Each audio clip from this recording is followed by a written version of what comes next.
السلام علیکم۔ اب اس لیسن میں ہم سورہ اعلیٰ کا ترجمہ دیکھیں گے۔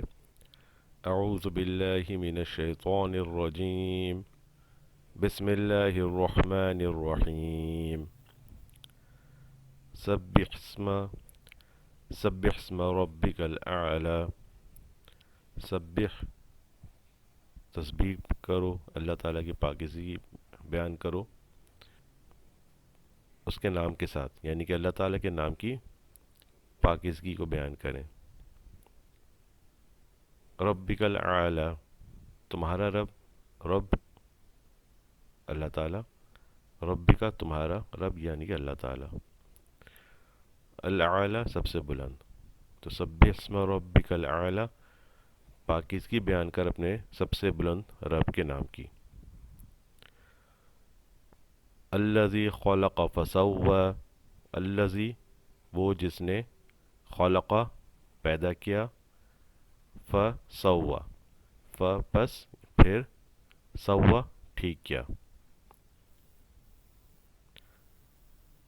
سوی اس نے پورا پورا بنایا، اس نے برابر کیا۔ تسویہ سے جس کے معنی کسی چیز کے بلندی یا پستی میں برابر بنانے کے ہیں، ماضی کا صیغہ ہے۔ اسی سے سویتہ، میں نے اس کو پورا پورا بنایا، میں نے اس کو برابر کیا۔ سوا کا، اس نے تجھ کو پورا بنا دیا، اس نے تجھ کو برابر کیا۔ سواہو، اس کو برابر کیا، اس کو پورا پورا بنایا۔ سواہا، اس کو برابر کیا، اس کو پورا بنایا۔ سویی، سیدھا درست۔ سوا، جس کی دونوں طرفیں برابر ہوں، وہ سوا ہے۔ تو الذی خلق فسوی، جس نے پیدا کیا پھر برابر کیا یا ٹھیک کیا۔ والذی، و اور، الذی جس نے، قدر اندازہ ٹھہرایا، فہدا پھر ہدایت دی یا راہ دکھائی۔ قدر کے معنی اللہ کا حکم، اندازہ، مقدار، طاقت، وسعت، کمی کرنا، اللہ کا علمی اندازہ، تقدیر، مقدار مقرر، عمر کی مقدار جو نبوت کے علم الہی میں مقرر تھی، اندازہ، مقدار۔ قدرہ، ازلی فیصلہ، لوح محفوظ میں لکھا ہوا یعنی اللہ کا حکم۔ قدرہ، قدر سے اس کی مالی وسعت، گنجائش۔ قدریہا،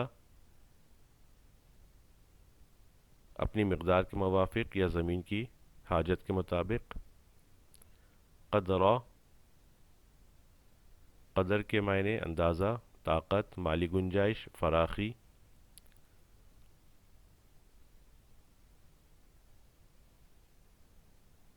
اور القدر یعنی برکت و عظمت کی رات، جیسے سورہ القدر ہے میں آج ذکر ہے۔ قدرہ،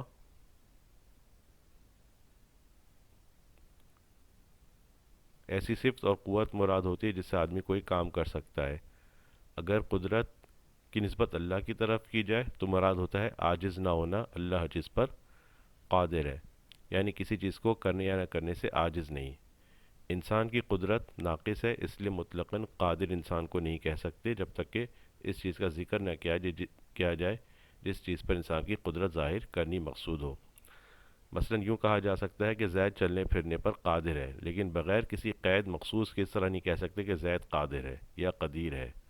ہاں، اللہ کی قدرت کاملہ ہے اور وہ ہر چیز پر قادر ہے، اس لیے بغیر کسی خاص مفعول کے تذکرے کے اس کے ذکر کو اس کو علی الاطلاق قادر یا قدیر کہا جا سکتا ہے۔ قدرو، انہوں نے تعظیم نہیں کی، انہوں نے پہچانا نہیں۔ قدیرہ، مقرر کر دیا گیا، ازل میں مقرر کر دیا گیا، روزی تنگ کر دی گئی۔ قدرنا، ہم اس پہ قدرت رکھتے ہیں، ہم نے حکم دیا، ہم نے اندازہ کیا۔ قدرہ، تقدیر، سوچ کر، غور کر کے اندازہ کیا، رزق بخشا، روزی تنگ کی۔ قدرو، جمع مذکر غائب، پینے والے کی خواہش کے بقدر دیں گے، یہ اہل جنت دلوں میں برتنوں کا جو پیمانہ مقرر کر لیں گے اسی ناپ کے مطابق ان کو ملے گا. قدرنا ہم نے ازل میں حکم دے دیا یا مقرر کر دیا، ہم نے مقدر کر دیا، ازل میں حکم دے دیا، ہم نے منزلیں مقرر کر دیں. تو بہرحال یہ سارے جو ہے وہ تقدیر سے ہی کے لفظ سے ہی نکلے ہوئے ہیں، اور ان کا جو استعمال ہے، ان کے جو معنی ہیں، وہ جہاں پر یہ جس کانٹیکس میں یوز ہو رہا ہوگا وہاں کے حساب سے اس کو دیکھنا ہوگا. تو یہاں پر اس والی آیت میں اندازہ ٹھہرایا، قدرہ سے مراد ہے اندازہ ٹھہرایا. اب اس کی تفسیر ہم جب انشاءاللہ جب سورہ اعلیٰ کی تفسیر دیکھیں گے تب دیکھیں گے یہاں پہ قدرہ کی کیا تفسیر ہے. تو والذی قدرہ، اس نے جس نے اندازہ ٹھہرایا، فہدا پھر راہ دکھائی. والذی اخرج المرعى، اور وہ جس نے نکالا یا اگایا، مرعى چارہ. تو یہاں پہ اخرجہ سے مراد اگانا ہے. اب اخرجہ کے بھی کئی سارے معنی دیکھ لیتے ہیں کہ کہاں پہ کس طرح سے استعمال ہوتا ہے.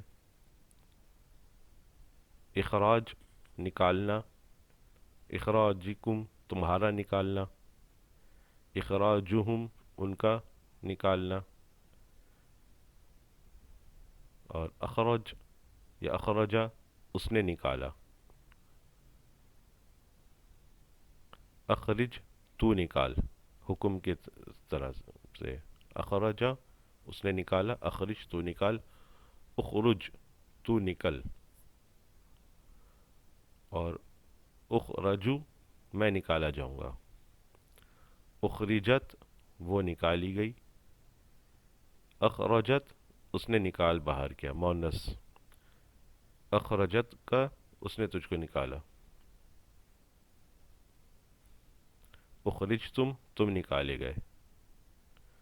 اخرجہ کا اس نے تجھ کو نکالا.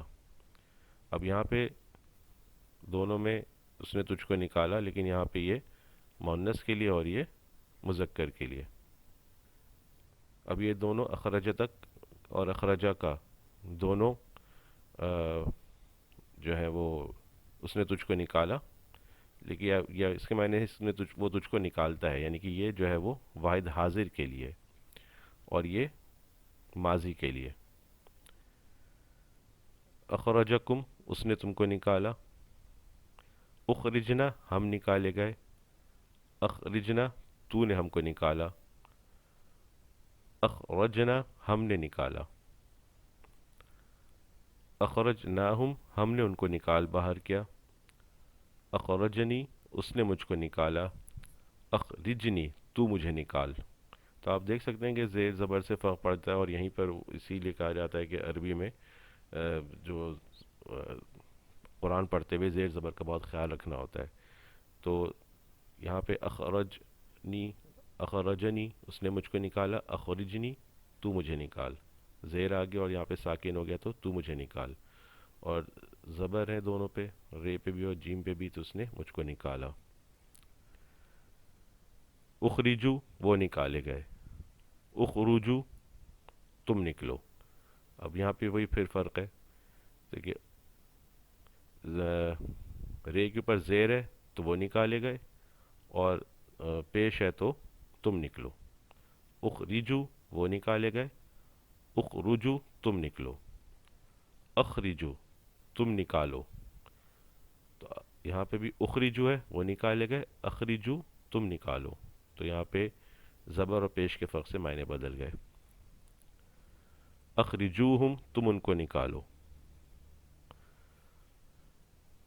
تو یہاں پر معنی کے حساب سے دیکھا جائے تو کوئی فرق نہیں خاص، مطلب اخراج کے معنی وہی نکالنا یا اگانا، جیسے اگر مرعا کے معنی میں تھا. معنی اس کے مختلف جگہوں پہ بہت زیادہ مختلف نہیں ہوتے، لیکن جیسے یہاں پہ یہ ساری جو اتنی ساری فارمز بتائی گئی ہیں سمجھانے کے لیے، کہ پہلے بھی جیسے جو دوسرے لیسن سے ان میں بتایا گیا تھا کہ زیر زبر سے بڑا فرق پڑ جاتا ہے، کہ تم نکالو اور ہم نکالیں یا ہمیں نکالا گیا، تو ظاہر سی بات ہے معنی میں بڑا فرق ہے. تو زیر زبر کے فرق کو دیکھنا ترجمے کے دوران بھی، سمجھنے کے لیے بھی، اور ویسے پڑھتے ہوئے بھی بہت ضروری ہے. مرعا کے معنی ظرف مکان، چراگاہ، جانور انسانوں کی خوراک یعنی گھاس، غلہ، پھل وغیرہ. اصل میں رعا رعیون کیا معنی ہے جاندار کی حفاظت کرنی، اس کو باقی رکھنا۔ حفاظت کی تین صورتیں ہیں: خوراک کے ذریعے، دشمنوں کو دفاع کر کے یعنی دشمنوں سے نگرانی کرنی، مناسب انتظام کر کے، اچھی سیاست کر کے، حقدار کو اس کے حق دے کر، ہر چیز کا اس کے مناسب لحاظ کر کے، انہی معنی کا لحاظ رکھتے ہوئے ہے۔ راعی چرواہے کو بھی کہتے ہیں اور حاکم کو بھی، اور ہر نگران کو بھی، بلکہ اس شخص کو بھی جو خود اپنا نگراں ہو۔ مرعاہا، مرعا کے معنی ہیں، مرعا صحیح ہے زمین میں پیدا ہونے والے جانور اور انسانوں کی خوراک۔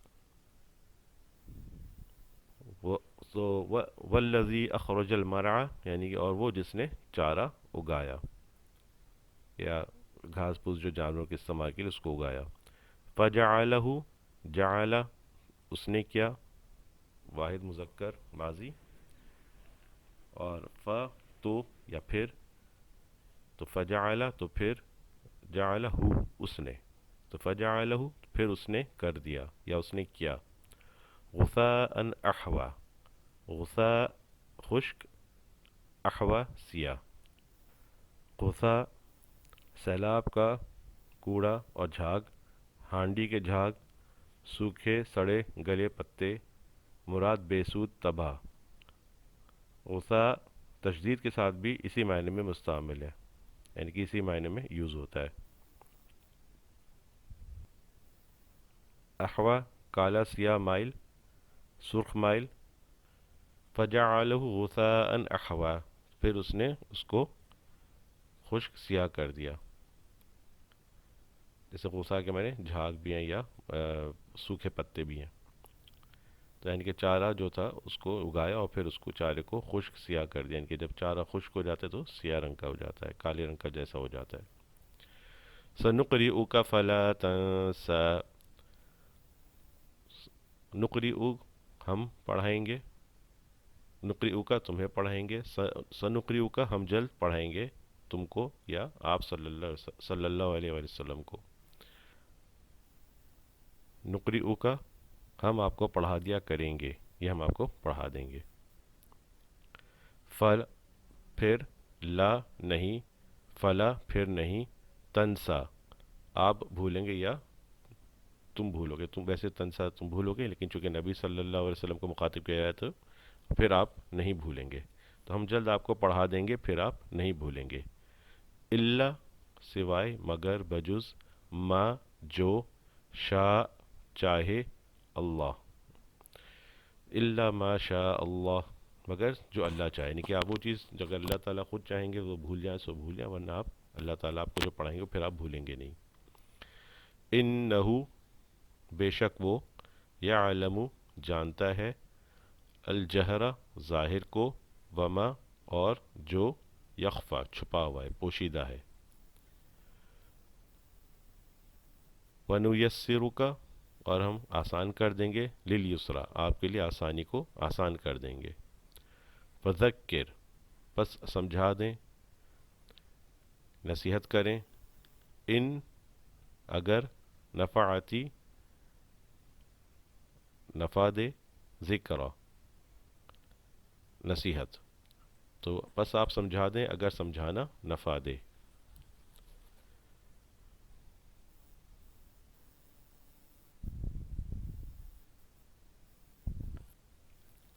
تو لفظ ہے نفعت، وہ نفع دے، مؤنث ماضی میں وہ نفع دے، اور یہاں پہ اصل میں تا جو ہے یہ زیر جو آیا وہ ساکن تھا، لیکن اس کو بعد کے لفظ کے ساتھ ملانے کی وجہ سے متحرک ہو گئی، یعنی کہ اس میں زیر آ گیا، تو نفعت وہ نفع دے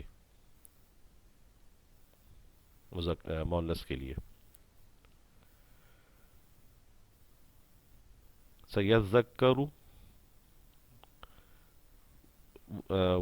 یذکر وہ سمجھ جائے گا یا سمجھ جاتا ہے، سیذکر وہ عنقریب سمجھ جائے گا، جلد سمجھ جائے گا، میں جو، یخشا ڈرتا ہے یا ڈرنے والا ہے، یعنی کہ جو خوف رکھنے والا ہے انجام سے، جو اس انجام سے اس کو ڈرایا جاتا ہے کہ تم اللہ کی نافرمانی کرو گے یا اللہ تعالیٰ کے مانو گے نہیں، اس کے نبی کو نہیں مانو گے، تو جو بھی وعیدیں آئی ہیں ان کو نہیں مانو گے، تو اس سے جو اس کو ڈرایا جاتا ہے اگر وہ ڈرے گا ان چیزوں سے تو وہ اس کو سمجھ میں بھی آ جائے گا. تو سیذکر من یخشی، جو ڈرتا ہے وہ جلد سمجھ جائے گا. یذکر، ذکر کرتا تھا، نصیحت حاصل نہیں کرتا تھا یا کرتا تھا، یعنی کہ یہ ہے آیت کے پرسپیکٹو میں. یذکر، یاد کیا جائے. وَيَتَجَنَّبُهَا الْأَشْقَى، اور پہلو تہی کرے گا. اجتناب کرنا اردو میں بھی استعمال ہوتا ہے. کون اجتناب کرے گا؟ وَيَتَجَنَّبُهَا، اور اس سے یعنی کہ نصیحت سے، ہاں جو ہے نصیحت کی طرف ریفر کر رہا ہے. وہ کون اس نصیحت سے اجتناب کرے گا؟ الاشقا، تو پورے معنی اور اس سے بدبخت پہلو تہی کرے گا. الذی یصلی النار الکبریٰ، الذی جو، یصلی داخل ہوگا، ڈالا جائے گا، النار الکبریٰ بڑی آگ میں، یعنی کہ جہنم میں جو آگ ہے اس میں، تو جو بہت بڑی آگ میں داخل ہوگا یا ڈالا جائے گا. ثم، پھر، لا نہیں، یموتو وہ مرے گا، فیہا اس میں، یعنی کہ جو آگ ہوگی، ہاں آگ کی طرف ریفر کر رہا ہے. ولا یحیا، اور نہ وہ جیے گا. قد افلح، قد بے شک، یقیناً، افلح فلاح پا گیا، افلح وہ جیت گیا، وہ مراد کو پہنچا، جس کے معنی کامیابی اور مقدر مقصد آوری کے ہیں. فلاح کی دو قسمیں ہیں، دنیاوی اور اخروی. فلاح دنیاوی ان کامیابیوں کا حصول ہے جن سے دنیاوی زندگی سنور جائے. قد افلح من جو تزکا پاک ہوا، تزکا وہ پاک ہوا، وہ سنور گیا. تزکی جس کے معنی زکوٰۃ دینے اور پاک ہونے کے ہیں. پاسٹ کا ٹینس ہے، واحد مذکر غائب، یعنی تھرڈ پرسن. وذکر اسم ربہ فصلی، اور جس نے نام کو یاد کیا، یعنی کہ اللہ تعالیٰ کے نام کو یاد کیا، ربہ اپنے رب کے. وذکر اسم ربہ جس نے اپنے رب کے نام کو یاد کیا، فصلی پھر نماز پڑھی. تو یقیناً اس نے فلاح پائی جو پاک ہوا اور اس نے اپنے رب کا نام یاد کیا پھر نماز پڑھی. بل تؤثرون، بلکہ تم بڑھاتے ہو، ترجیح دیتے ہو، الحیات الدنیا دنیا کی زندگی کو. تؤثرون تم اختیار کرتے ہو، تم پسند کرتے ہو، تم ترجیح دیتے ہو. ایثار سے، آثرا اس نے پسند کیا، بہتر سمجھا. ایثار سے جس کے معنی کسی چیز کو دوسری چیز پر ترجیح دینے اور پسند کرنے کے ہیں. ماضی کا صیغہ واحد مذکر غائب. بلکہ تم، یعنی کہ پورا ترجمہ یہ ہوا بلکہ تم دنیا کی زندگی کو ترجیح دیتے ہو. والآخرۃ خیر و ابقا، اور آخرت خیر بہتر ہے، وہ ابقا ہمیشہ رہنے والی، باقی رہنے والی. ان بے شک، ھذا یہ، لفی میں، صحف الاولی صحف صحیفے جو آسمان سے نازل ہوئے، اللہ تعالیٰ نے مختلف انبیاء کو عطا فرمائے. اولا پچھلے جو گزر چکے ہیں. تو معنی یہ ہے کہ بے شک یہ پہلے صحیفوں میں بھی یہی باتیں بتائی گئی ہیں، انسانوں کو نصیحت کی گئی ہے.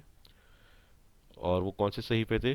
صحف ابراہیم و موسیٰ، یعنی کہ ابراہیم اور موسیٰ علیہ السلام اجمعین کے صحیفوں میں. تو صحفی صحیفے ابراہیم کے اور موسیٰ کے علیہ السلام. تو اس طرح سے جو ہے یہ ترجمہ مکمل ہوا سورہ الاعلیٰ کا. اب انشاءاللہ اگلے لیسن میں ہم اس کی تفسیر دیکھیں گے.